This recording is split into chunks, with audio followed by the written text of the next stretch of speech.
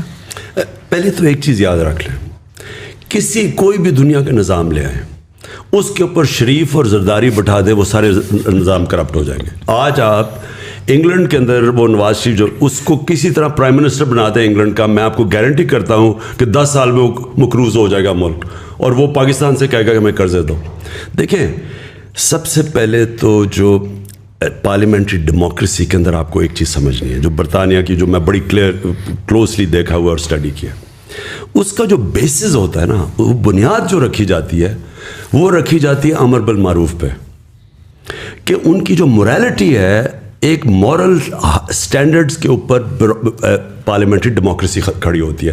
دیکھیں, ڈیموکریسی ایک پارلیمنٹ کے پاس تو فوج نہیں ہے, لیکن ان کے پاس مورل اتھارٹی ہوتی ہے. جس وقت آپ کی ڈیموکریسی میں مورل اسٹرینگتھ چلی جاتی ہے, اس وقت ہمارے ملک میں ہمیشہ فوج آتی ہے اور لوگ مٹھائیاں بانٹتے ہیں, کیونکہ جب وہ کھو بیٹھتے ہیں نا اپنی اخلاقی جواز, کیونکہ ڈیموکریسی چلتی اخلاقیات کے اوپر ہے. کیوں یہ پہلی دفعہ ہوا ہے کہ ایک دفعہ ایک گورنمنٹ کو گرایا گیا اور لوگ سڑکوں پہ آ گئے؟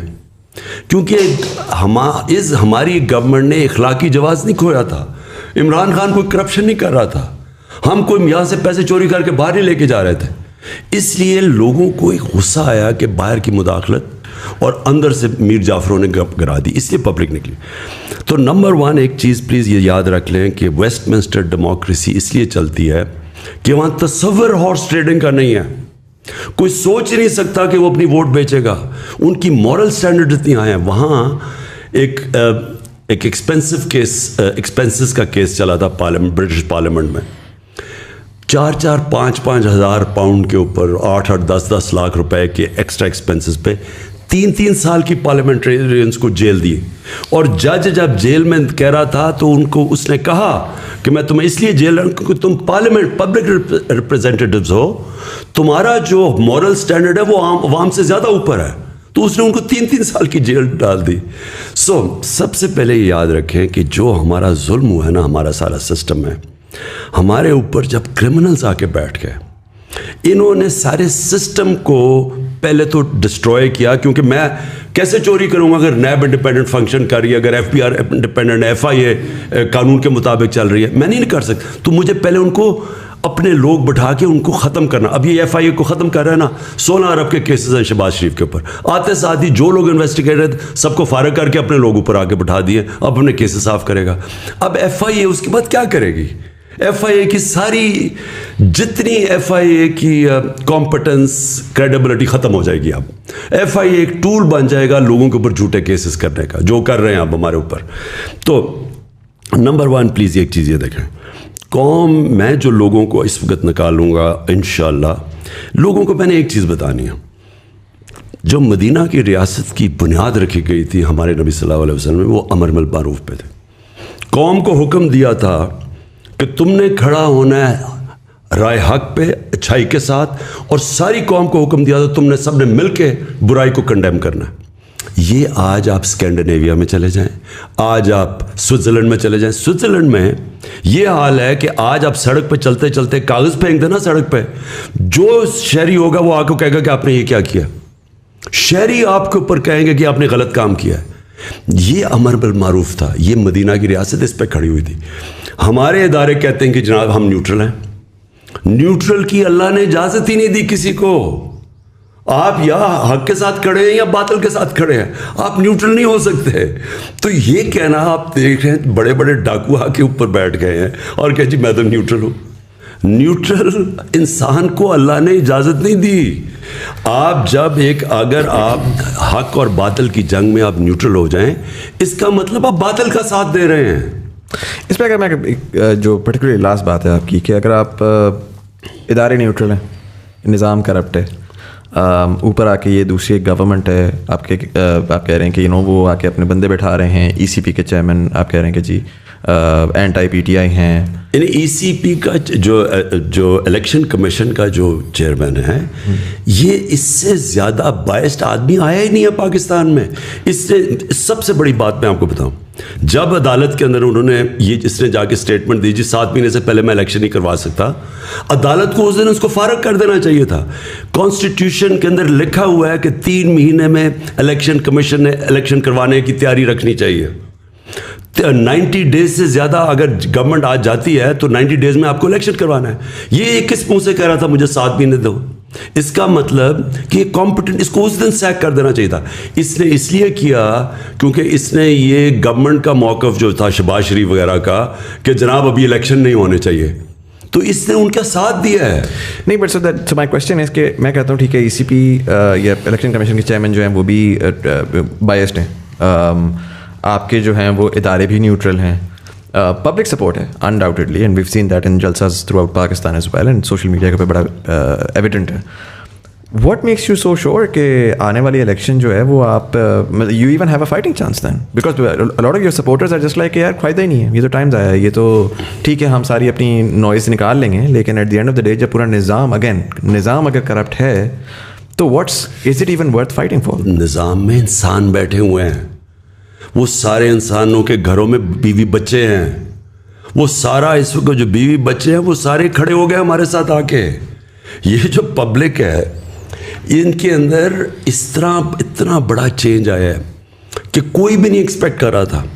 جو سازش کر رہے تھے وہ یہ ایکسپیکٹ ہی نہیں کر رہا تھا کہ اس طرح پبلک سڑکوں پہ کھڑی ہو جائے گی. انہوں نے تو سوچا تھا مٹھائی بانٹنے کی.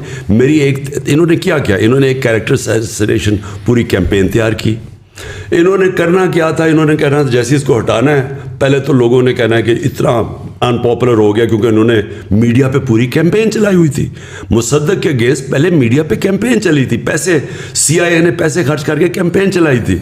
اور جب وہ کیمپین چل پڑی, پھر جب اس کو ہٹانا تھا تو لوگوں نے خوش ہونا تھا, اور پھر اس کی باقاعدہ کیریکٹر اسیسینیشن کرنی تھی جو انہوں نے تیار کی ہوئی ہے کیمپین. یہ ایکسپیکٹ ہی نہیں کر رہے تھے کہ پبلک اس طرح کھڑی ہو جائے گی. تو یہ خود شوق میں, اور یہ بھی نہیں ایکسپیکٹ کر رہے تھے کہ اداروں کے اندر لوگ سارے ہمارے ساتھ کھڑے ہو گئے ہیں. اس وقت اداروں کے اندر ان کے فیملیز سارے آج کھڑے ہیں. میں کیوں سمجھتا ہوں کہ اس وقت جو چینج آئے گا, یہ میں پہلی دفعہ اپنے 26 سال کی پولیٹکس میں, بلکہ اپنی زندگی میں نے کبھی اتنا بڑا چینج جو اب آ رہا ہے میں نے کبھی ایسا نہیں دیکھا. خان صاحب, ابھی آپ مورل اسٹینڈنگ کی بات کر رہے تھے, مجھے تھوڑا چیزوں کو گراس روٹ پہ اس پرسپیکٹو سے دیکھنا مجھے ذرا پریفر کرتا ہوں. مورل اسٹینڈنگ آتی ہے اچھی تربیت سے, اس میں آپ کی ہر چیز انوالو ہو جاتی ہے. آپ کے گھر میں کیا تربیت دی جا رہی ہے, آپ کے اسکول میں, تعلیمی اداروں میں, آپ کے مدرسوں میں, جہاں سے بھی آپ تعلیم لے رہے ہیں. آپ اگر آج دیکھیں جین زی جو ہے, میں ان سے ذرا تعلق بہت کلوزلی کنیکٹڈ رہتا ہوں ان کے ساتھ میں. آپ ٹی وی کے چینلز گھمائیں, پورے 70 چینل جتنے بھی ہیں, آپ کو بچوں کا ایک کانٹینٹ نہیں دکھتا. And I think we owe it to the children, کیونکہ ہم نے اپنی جیسی زندگی گزار لی. یہ آپ جو بھی جد و جہد کر رہے ہیں آپ آنے والی نسلوں کے لیے کر رہے ہیں, رائٹ؟ وہ کہتے ہیں نا, you never get to experience the shade of the tree that you plant. تو کسی بھی چینل پہ بچوں کا کوئی بھی پروگرام نہیں آتا, اور نہ ہی کوئی سائنس کا پروگرام آتا ہے. کسی زمانے میں نیشنل جیوگرافک اور ڈسکوری آتے تھے ہندی میں, لیکن چونکہ وہ ہندی میں آتے تھے تو وہ ہندو کنسیڈر کیے گئے, وہ بین ہو گئے. بچے ہی مانگتے ہیں انسپریشن. ظاہر ہے بچوں نے, بہت سارے بچوں نے آپ کو دیکھا, انسپائر ہوئے, آج وہ ٹیم میں کھیل رہے ہیں, ماشاءاللہ اچھی پرفارمنس کر رہے ہیں. تو جب آپ کے پاس ہیروز بھی نہیں ہوں گے, آپ ان کو کوئی انسپریشنل کانٹینٹ بھی نہیں دکھائیں گے, آپ ان کو چاہے وہ ریلیجیس کانٹینٹ ہو یا سائنٹیفک کانٹینٹ ہو. میری فواد چودھری صاحب سے بھی اس معاملے میں ڈسکشن ہوئی تھی جب وہ منسٹری آف سائنس ہیڈ کرے, تو ان کو آئیڈیاز اچھے لگے, مگر وہ ظاہر بات ہے کہ ہماری جو بھی گورنمنٹ آتی ہے وہ اپنا سارا ٹائم لڑائی میں نکال دیتی ہے, اور وہ کام ہو نہیں پاتا.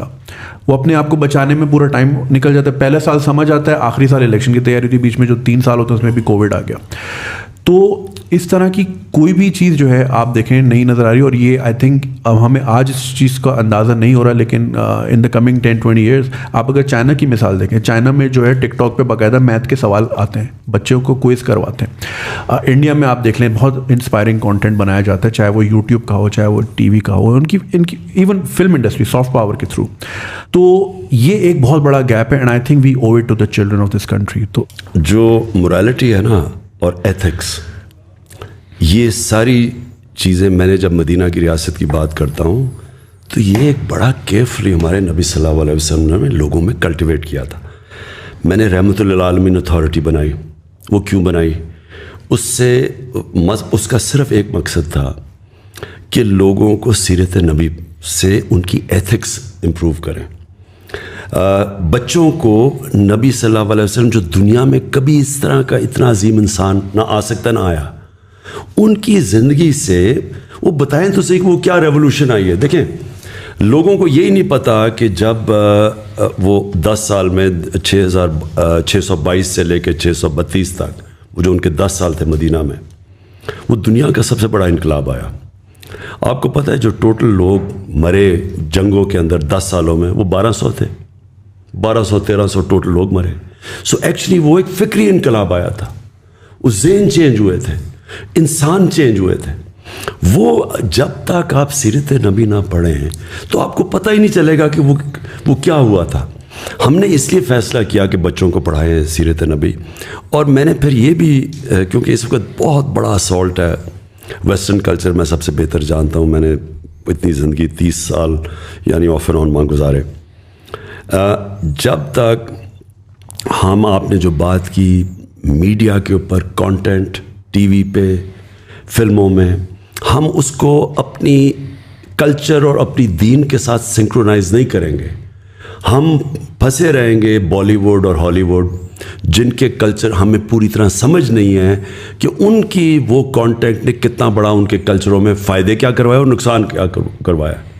آج وہاں فیملی سسٹم ٹوٹ چکا ہے. ہندوستان کے اندر ان کا جو ہالی ووڈ بالی ووڈ کلچر ہے وہ ان کی فیملی سسٹم کو ڈیوسٹیٹ کر رہا ہے. ہم اس کو جب اپنائیں گے تو ہمیں پتہ چلنا چاہیے کہ اس کے کانسیکوینس کیا ہے. اس وقت پاکستان اور مسلم دنیا میں جو چیز بچی ہوئی ہے وہ ہے ہمارا فیملی سسٹم. آپ جتنی ولگیرٹی اپنے ملک کے اندر لے کے آئیں گے, اور آپ ٹی وی پہ اور آپ موبائل فون کے اوپر جو کانٹینٹ ہے, جو پون ہے, اس کے اوپر جس طرح کی چیزیں ہیں, آپ جتنا اس کو بڑھاتے جائیں گے اس کا ڈائریکٹ امپیکٹ پڑتا ہے فیملی سسٹم پہ. جو پردے کا کانسیپٹ ہے وہ صرف کپڑوں کا نہیں ہے. سارا پردے کا اگر آپ صحیح معنی میں کوئی ایکسپلین کریں لوگوں کو, اس کے پاس فلسفہ ہے کیا, وہ بیسکلی فیملی سسٹم کو بچانے کے لیے. آپ جتنی ولگیرٹی بڑھائیں گے, فحاشی بڑھائیں گے, آپ کا فیملی سسٹم افیکٹ ہو. ہالی ووڈ کے اندر ایک شادی کی ایوریج لائف سپین 2.5 سال ہے. 2.5 سال شادی لاسٹ کرتی ہے, کیونکہ وہ جو لائف سٹائل ہے اس میں خاندانی نظام چلتا نہیں ہے. تو میں یہ چاہتا تھا کہ پہلے تو ہم بچوں کی تربیت کروائیں اسکولوں سے سیرت نبی سے, کیونکہ انہوں نے مدینہ میں یہی امر بالمعروف اس کی بیسس رکھی تھی سوسائٹی میں. سیکنڈلی ہم کاؤنٹر کریں, جس طرح میں وہ ترکی کا جو سیریل تھا ٹی وی ارطغرل, اس کو میں جو یہاں لے کے آیا تھا پریزیڈنٹ اردوغان سے بات کر کے, اس کا مقصد یہ تھا کہ ہم الٹرنیٹ لوگوں کو دکھائیں کہ ایک ایسا کلچر ہے جس میں یہ سارا جو فحاشی ہے, جو یہ بالی ووڈ وغیرہ جو گند ہے بالکل, جو تباہی کر رہا ہے, وہ ادھر بھی تباہی کر چکا ہے. ہالی ووڈ کے اندر جو ہم نے اپنی پہلے ایڈلٹس ہوتی تھی 50 سال فلم کیا ہوتی تھی, اور آج آپ دیکھ لیں اور اس کا ایفیکٹ دیکھ لیں معاشرے میں. تو ہمیں دیکھیں کلچر ایکسچینج ہمیشہ ہوتا ہے, لیکن ایک ملک میں ایبلٹی ہونی چاہیے کہ کون سی کلچر کی چیزیں ہم نے لینی ہے اور کون سی نہیں لینی. آپ اگر پوری طرح چیزیں لے آئیں گے, اس کا جو آپ کو کانسیکوینسز ہی نہیں پتا کہ آپ کی سوسائٹی پہ کیا ہو. اس کا سب سے بڑا آج کانسیکوینس ہے کہ آپ فاسٹسٹ رائزنگ کرائم آج پاکستان میں, جب میں نے آئی جیز بلا کے ان سے چیک کیا تو چائلڈ ابیوس اور ریپ یہ سب سے تیزی سے بڑھ رہی ہے پاکستان میں کرائم. سو خان صاحب, جیسے آپ نے ذکر کیا کہ دوبارہ گورنمنٹ میں ہم میجورٹی میں آتے ہیں, لیکن جس طرح کا وہی والی بات جو مزمل نے کی کہ جس طرح کا نظام آلریڈی چل رہا ہے, مطلب اس میں آ کے پولیس ریفارمز کیسے ہو سکتی ہیں؟ مطلب آپ کے دور میں بھی 6 سے زیادہ آئی جیز پنجاب میں بار بار لوگ چینج ہو رہے ہیں, منسٹریز میں چینج ہو رہے ہیں. سو اس دفعہ ایسی کیا چیز ہے جو ڈفرینٹ ہوگی؟ اور اس سے بھی زیادہ اگر آپ جو اداروں والی سائڈ ہے وہ مطلب آپ کے خیال سے وہ ابھی بھی نیوٹرل ہی رہیں گے جب آپ آتے ہیں, یا وہ آپ کو سپورٹ کریں گے؟ اور ایک بہت بڑا جو نیریٹو پچھلے 60 سالوں سے پاکستان میں کہ جی ان کی سپورٹ کے بغیر تو آپ آ ہی کوئی نہیں سکتا. سو جتنی مرضی آپ کے پاس پبلک آ جاتی ہے, ڈو یو فیل لائک کہ یو ول کم بیک؟ دیکھیں, اس کو جب پبلک اس طرح موبلائز ہو جائے نا, دنیا کی تاریخ بتاتی ہے اس کو کوئی نہیں روک سکتا. میں نے تو ایک دفعہ اس طرح کی موبلائزیشن دیکھی تھی, اور اس میں کوئی شک نہیں کہ تب واقعی ایک فری اینڈ فیئر الیکشن ہوا تھا 1970 میں ذوالفقار علی بھٹو کا. لیکن میں نے تب جو پبلک دیکھی تھی نہ, یعنی وہ انپریسیڈنٹ سی چیزیں ہوئی ہیں کہ ان نون لوگوں کو اتنے ووٹس پڑے اور جب پیپلز پارٹی کا ویو آیا تھا ادھر اور مجیب الرحمان کا ویو آیا تھا ایسٹ پاکستان میں, تو اس سے کوئی نہیں روک سکتا جب اس طرح کا ویو آتا ہے. لیکن اس میں کوئی شک نہیں کہ فری اینڈ فیئر الیکشنز تھے.